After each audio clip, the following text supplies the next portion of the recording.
Everyone's talking about the skills gap in automotive, but actually as an industry, we have a huge skills crisis. Businesses are accepting lower standards of techs and employees because there isn't the quality out there. And those brilliant techs are demanding high rates of pay because they know they haven't got competition. Recruitment feels expensive and unreliable, so we're struggling with a real problem. In this video, we're going to break down the 7 ways to really use apprenticeships as a long-term fix so that you can future-proof your business and to prevent you from fighting over that small pool of candidates that everybody else is trying to get hold of. Tip 1, refining your recruitment process. The first question we should really be asking ourselves is not have we got enough technicians or do we need another skilled technician, but actually what skills do we need within our business? It's not just a case of necessarily getting another MET tech. It's now a case of thinking about have we got the capabilities to deal with EV, ADAS, diagnostics, front of house skills. As a business, we need to understand what we're recruiting for in order to be able to attract and find those right people. So how do we tackle this? Well, firstly, we need to think about using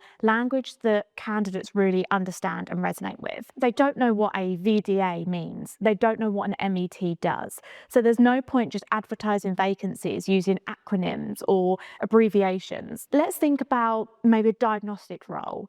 How can we liken that to hobbies and interests that they might have that might actually catch their attention? Things like software, IT, gaming. Let's really bring their world into our world. And by doing this and by combining those, we can really start to attract different people. And then we can potentially buy in new attitudes, new habits, new ways of working that will only benefit the industry and really drive it forward. So once we've identified the skills that we need, it's then about crafting a campaign that's actually going to attract the type of people that you want in your business. So we need to be really thinking about where they spend their time on social media, online, and making sure that our newly crafted vacancies are now put in front of them for consideration. So when we get this right, the challenge doesn't then become how do I get a level 3 apprentice? It becomes how do I develop a skilled pipeline of talent that not only future-proofs my business, but that evolves with the advancements that we're seeing in technology that, as we said, are outpacing our current workforce. Tip 2,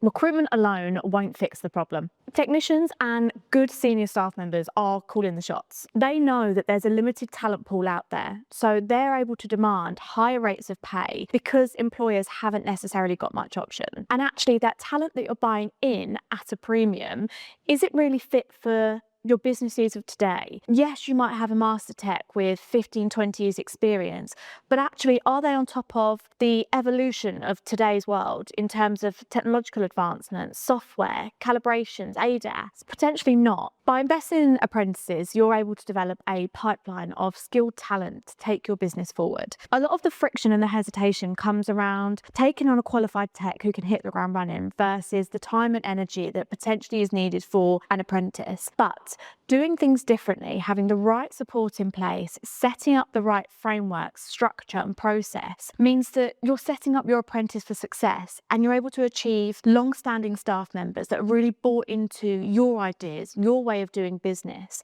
while also achieving qualifications that meet current business needs. Tip number 3, understanding the business case for apprenticeships. Let's be real, apprentices are significantly cheaper than qualified techs, but there is a good reason for that, as they are an investment in time and energy from employers. The national apprentice wage is there to support this, and it's relevant for 16 to 18-year-old apprentices or any apprentice over the age of 18 for the first year of their apprenticeship. There's also the £1,000 payment that employers get for supporting an apprentice aged 16 to 18 in England. And on top of this, employers also don't pay national insurance contributions up to a certain threshold. So really financially, the government's looking to incentivise and support employers in making this investment.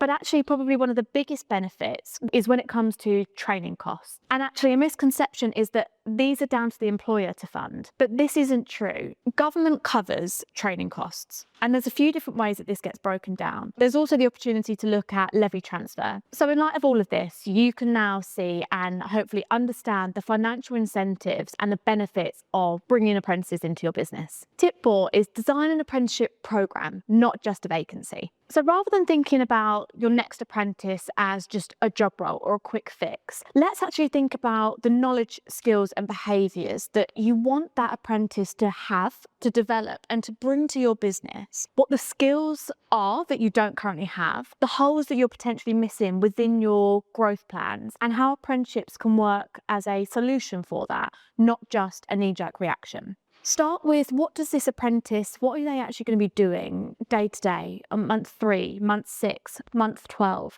Where do you want them to be and what do you want them to be contributing to your business? Then it's important to align with the right training provider and not just necessarily go into your local college. It's really important to fully investigate the best training partner for you. You've then got to think about the delivery method, whether you want it to be block release, day release, or on-site delivery. These pillars are really important in creating a program that's going to set both you up for success, but also help you find the right apprentice. By doing this work now, it allows you to create a blueprint that's replicable, that can grow and evolve with you, that you can refine, improve, but also means that you've then got a structure that everyone within your business can work to, and you're setting yourself up for the future. Tip 5, build the support and the structures that really make apprenticeships work. So we've now found brilliant apprentice candidates. We've set up a program that allows them to thrive. But actually the support and the structure that we have in place is what makes or breaks an apprenticeship.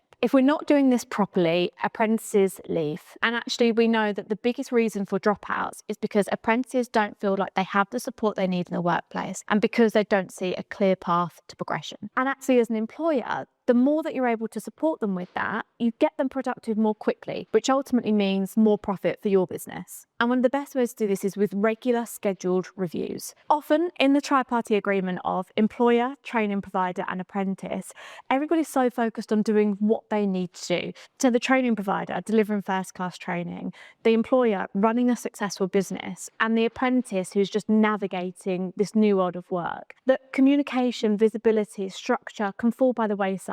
So that's often where you need this 4th pillar to provide you with that overall management. Allow the experts to focus on what they need to do, but bringing in the ultimate oversight to all of the existing pillars. So it's not just a training provider coming in and running through a tick sheet of everything that needs to have been done. It's also about visibility of a real clear path of progression so that apprentice knows exactly what good looks like, where they need to be, what they need to improve on, what needs refining, so that they can see the next steps in their apprenticeship journey, but also the next steps thereafter. So you as an employer with proper structure in place, you don't just get visibility of modules that they've completed or tick sheets, progress reviews. You actually get an understanding of what money they're making you, what tasks they're able to complete independently, how they're working with the rest of the team, and the opportunities that are there to upskill or develop them. Tip 6, invest in mentorship and culture on purpose. We see businesses that do this well benefit from loyalty and retention. This isn't just an afterthought, but it's a key pillar within your apprenticeship program. When you're considering your apprentices today, also have in the back of your mind that they can be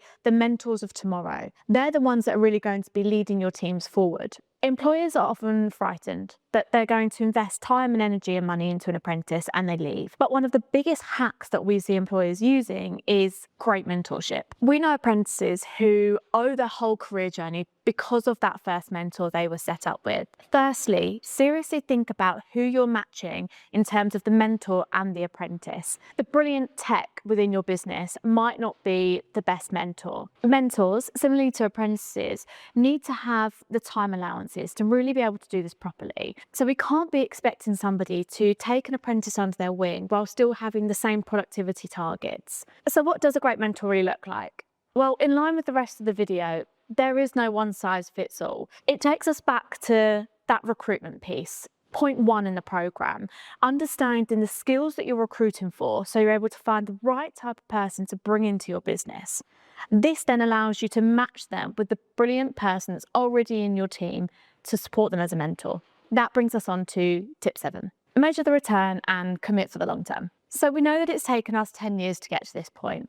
And what we don't want is to be in the same situation in 10 years' time. We've seen businesses that have been investing over the last 12 years, and they're now in a position to be opening new sites with teams of people that have only come through apprenticeship programs. We're also seeing businesses that are making £20,000 on a technical apprentice within the first year. So we know that it's possible. We're also seeing lots of success stories where organisations are now not looking for those external hires and buying talent in, but instead they're solely relying on developing internal staff through apprenticeship programs as their pipeline of talent. So how do you measure the return on investment when it comes to an apprentice? There are a few things to look for. Firstly, their productivity levels. So as we've said, with the right support and the right structure in place, they can become productive quickly. And then it's really about measuring the profit that you're able to make through their productivity levels. Then we move on to staff retention.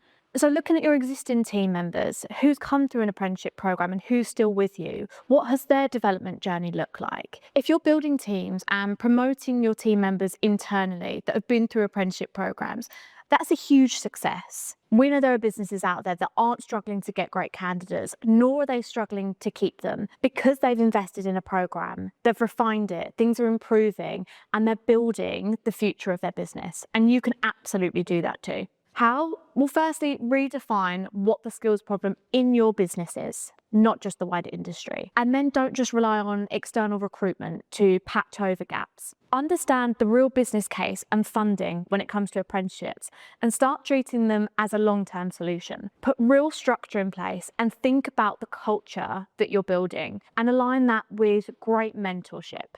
Lastly, measure the return and importantly, keep going. You absolutely can build a workforce that's more loyal, that's stronger, and that's built for the future. And if you want to know how, visit apprenticeshipcentral.co.uk.